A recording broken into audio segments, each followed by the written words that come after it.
Hi, my name is Christy. Welcome back to my channel. So I am trying something different this week. I'm making a dress from a pattern, a scary pattern. I don't like patterns. If you've followed my channel, you know that I love patterning for my own clothes, and I started with patterns because I thought that's the only way to sew. This was the first one that I ever did, and it ended up being way too big, so I had to size it down. And then I tried this one. This was the second one that I ever did, and it was too small, so I had to size it up. Neither were fun and frustrating because they're confusing. There's all these different things on the back, very odd. There's ease. What's ease? There was like these measurements on the back, and then when you look at the actual pattern, there's a finished pattern. So you think you go by the finished pattern, but then that's when it ended up being too small. So I don't know, it was so confusing. Half of it's in French. Great if you speak French. I don't. I took German in high school. So I found this online. It is the Million Buttons dress. But yeah, that sounds real intimidating, but I really, really like the way it turned out. And it has so many professional finishes to it. Like, this is probably the most professional garment I've ever made. And my size actually ended up being in just one sizing. So I went with that one. And it's still too big. Only in the waist. Everywhere else it fits great, just in the waist it does not. I don't know, I just don't love patterns. This one is by far the best one that I have worked with. So I will give credit where credit is due. It does make a beautiful dress. So this has ended up being a two-part because I'm gonna show you what the dress looked like unaltered, and then for next week, please tune in and I will show you how I sized it down so that it fit me and didn't look weird. Please don't forget to subscribe to my channel, like this video, hit that bell for notifications. If you're ready, I'm ready. Let's sew along while I sew along. Thanks so much for being here.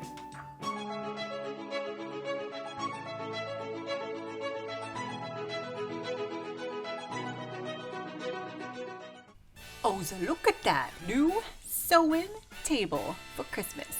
Yeah. That hurt. Okay, someone's been drinking wine. Back to sewing. Here are the instructions and the pattern printed out all sizes in one until I realized you can actually separate the different sizes and only print out the one you need. Pretty cool. Anyways, it starts off like a big puzzle. You have to fit all of the different pieces of paper together to try and make the different pattern pieces. Some were obvious, some not so much, but you know. I started with the ones that were obvious and cut them out and taped them together. One done, many more to go. So I eventually got everything cut out. This one is a waist piece, and then this one I actually have no idea what it goes to. I cut it out anyways, but I ended up not using it. It's like that leftover screw from your latest IKEA project. Here's fabric that I bought a long time ago and have been hoarding. Not sure what project to use it for, and I figured this was the perfect one. It's about 3 yards and it's flowy. It's stretchy and it's pretty, and you can't see through it. I bought some elastic loop tape, some interfacing, not pictured here, and some buttons that I had to insert later when my Amazon delivery arrived. Okay, so at long last, I think I have everything laid out the way it's supposed to be.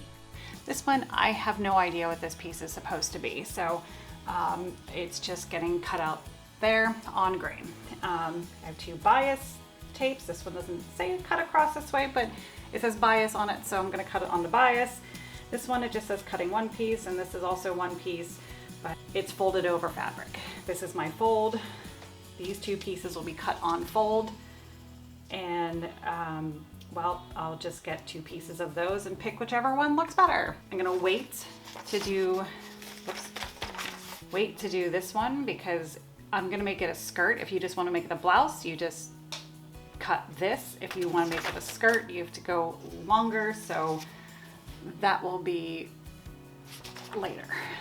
Okay, enough of the real-time confusion and back to the smooth voiceover while I cut out all the pieces. Here are 2 cuffs, 2 sleeves, the front lower bodice, top bodice, back, and these pieces that I didn't want to lose because they all look very similar, so I'm keeping them pinned together.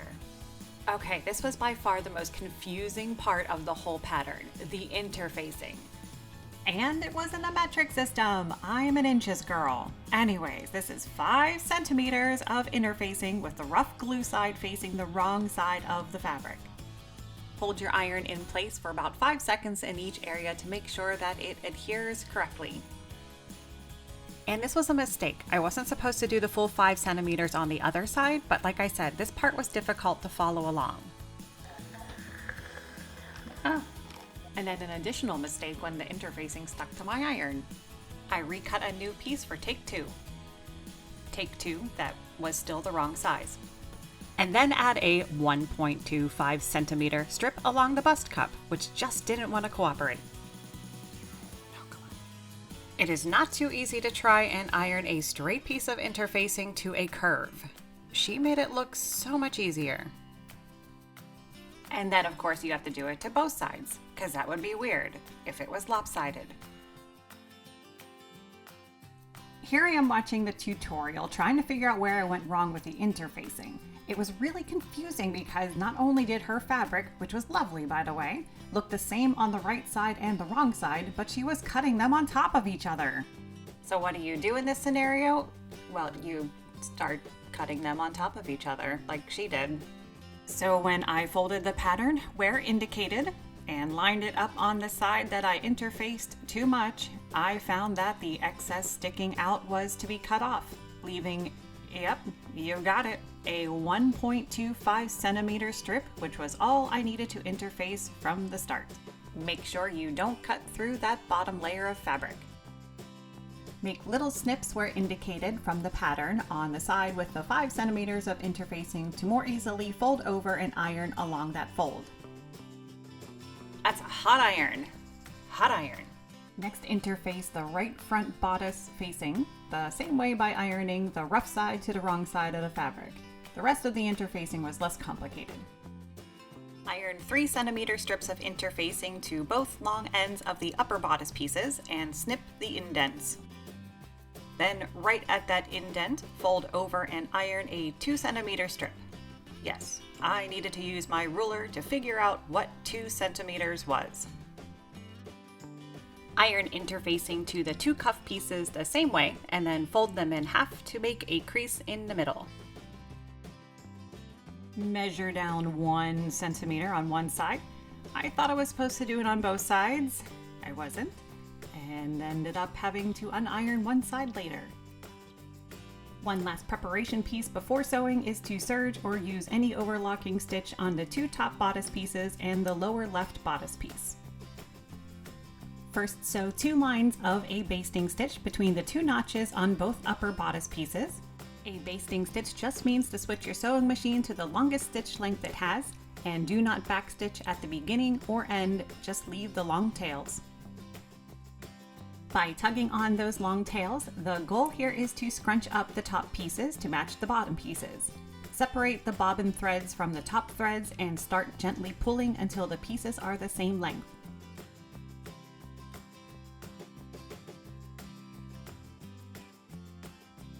Measure down 1 centimeter from the top and 1 centimeter from the side and draw a line. This will be the guide to line up the loop tape. However, I am following her advice and am removing every other loop, otherwise that probably would be about 1 million buttons to sew, and that's just crazy.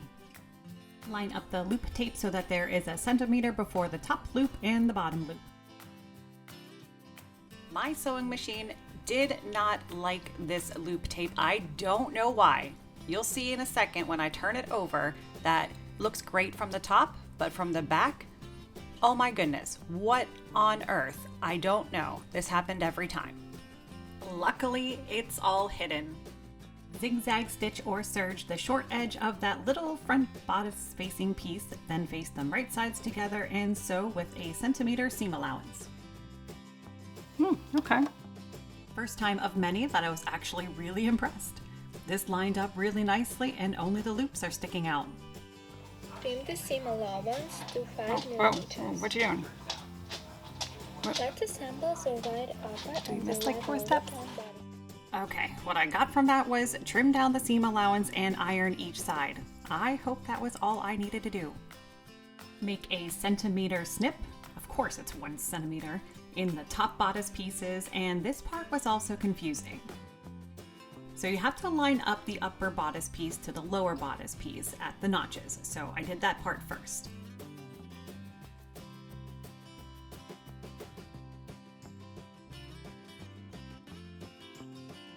Then try to fit or angle in the edges, which is where that little snip becomes super important for lining up the pieces. Again, she made this look so much easier. Hoping I did this right, I sewed the pieces together. When I got to that tricky edge, I had to keep the needle in the fabric while I lifted the presser foot to reposition the fabric. Quick prayer as I turn it right side out, and oh my goodness, it actually looks good. And that little thread that I'm playing with is actually the next step, which is just to remove the basting stitches. Moving on to the other side. I've measured 2 centimeters in and 1 centimeter down and marked it with pins. Then starting at that pin point, I have lined up the top bodice piece with the edge folded over, as well as lining up and pinning the other notches. And using a silly amount of pins.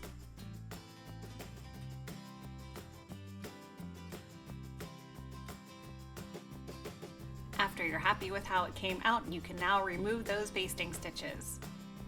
Clip notches along each curve of the bodice pieces and then either serge or use a zigzag stitch to finish off the raw edges. After figuring that out, here's a necessary step that she missed in this sew along. Still on the left side, flip down the top piece and then invert backwards the facing at that ironed fold to sew just this small piece. This looks more complicated than it was. It actually made sense while I was doing it. Snip the threads, clip the corners, and trim down the seam allowance so that when you turn it right side out and wiggle out the edge, it looks really cool. To add an additional finishing touch, sew a top stitch about 1 millimeter, look at me using the metric system, along the top edge, making sure the seam faces down.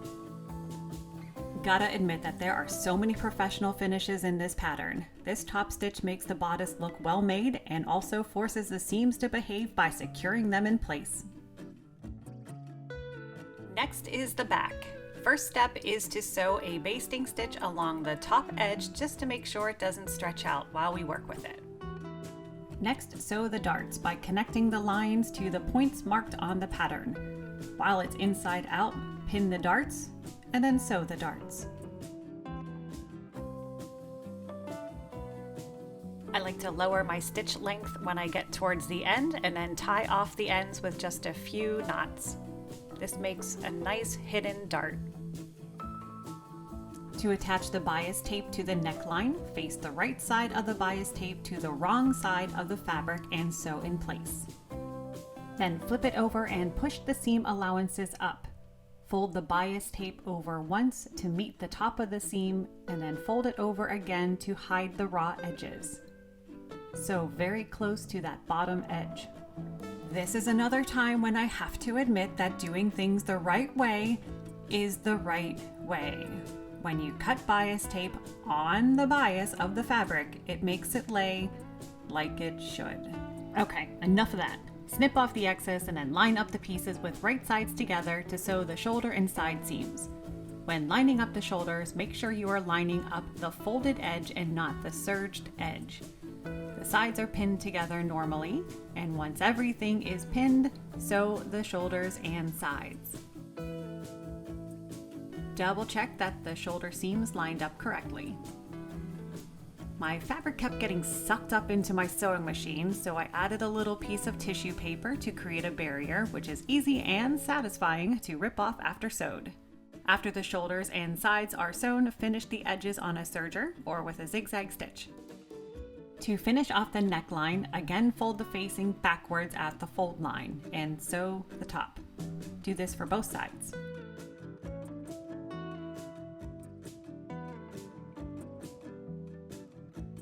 Then, after turning it right side out, this is another one of those super professional finishes that just makes the garment lay nicely. first time sewing cuffs, so I'm not sure why, and I'm still not sure why even after I did it, but she recommended cutting off a few millimeters from the side with the end that was folded and then tapering to that middle fold. I don't know why, but they turned out, so I guess it worked. More loop tape. Again, line it up so that the loops are a centimeter from the ends and a centimeter in from the side. Sew in place, clip off the excess, then flip the cuffs so that the right sides are facing together and sew both the side with the loop tape and the side without. Once again, it looked real ugly, but it will be hidden on the inside. However, this time I didn't quite sew in enough at that centimeters seam allowance and had to redo it to make sure that only the loops were sticking out. So I remeasured, and this time it worked. After losing another battle with the loop tape, iron the cuffs until they're crisp and then move on to the sleeves. If you think of it, don't unpin the sleeves from the pattern piece, or at least do this small cut before unpinning them to make sure it lines up. Straighten the cut until it's, well, a straight line, and then attach the bias tape the same way as we did to the neckline. Sew on the bias tape, and then when you get to the points, just keep arranging the fabric so that it continues in a straight line. And just as before, fold over twice and pin in place. Sew as close to the edge as you can. Then to make the U more of a V, fold it in half the wrong way and stitch from the corner to the edge.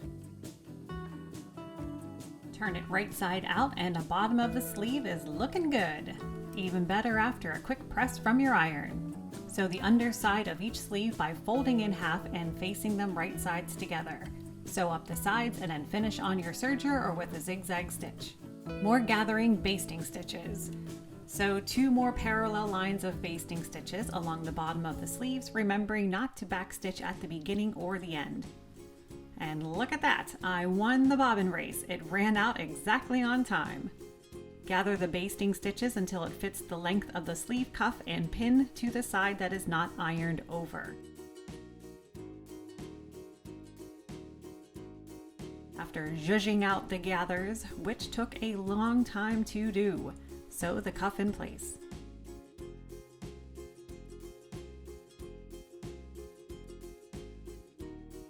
Remove the basting stitches and then arrange the seam allowance up and fold over the other side of the cuff with the iron fold.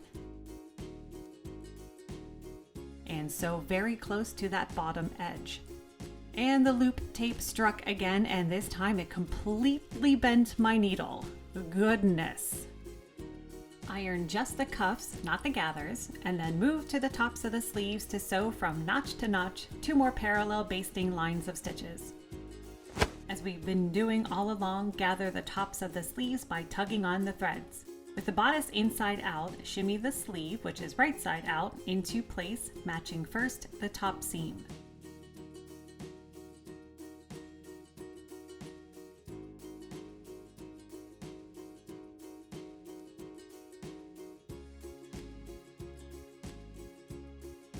Then match the seam at the armpits,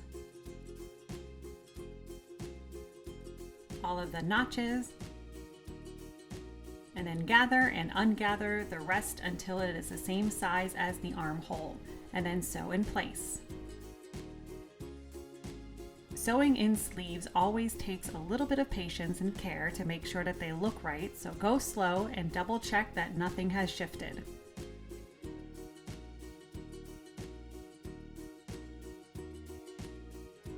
Hopefully it turned out well, and I am really liking that the gathers are focused at the top of the sleeve to make it a little bit of a puffy sleeve.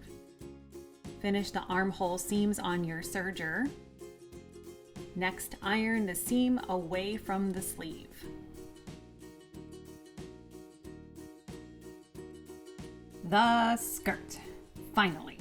My fabric is folded over, and on the pattern it shows you how many inches you need to add in between the 2 pattern pieces, which is basically the width of my fabric for me, and then measure down as long as you would like for the skirt. So really just cutting a giant rectangle. And for that rectangle, we have to match on the skirt what we did for the top. Starting with the left-hand side, I have cut 5 centimeters of the interfacing to iron down the length of the skirt.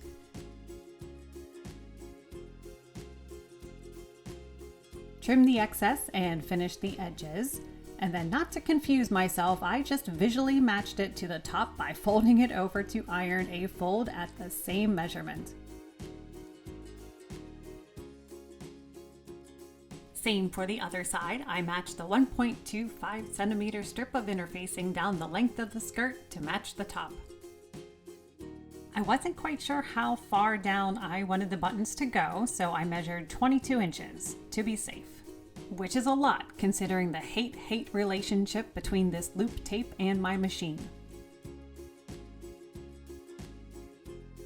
More basting stitches to gather. This dress should be called the Million Gather Stitches dress instead of the Million Buttons dress. So yes, I'm gathering the top of the skirt until it matches the bodice. Line up the loops on the loop tape.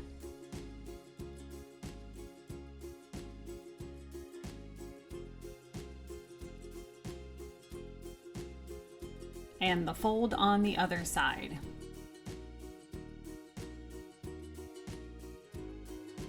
Even out all of the gathers until it fits. Can you guess what the next step is? If you guessed pull out the basting stitches, you are correct. Finish off the raw edges, and even though right here it doesn't look like it lines up, it totally does after you fold it. And for another professional finish, unfold both folds and line up the edges, then fold them inwards and sew the top.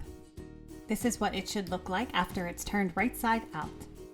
Another finishing step is to top stitch the entire length of the loop tape very close to the edge. Then give the other side some love 2 centimeters in.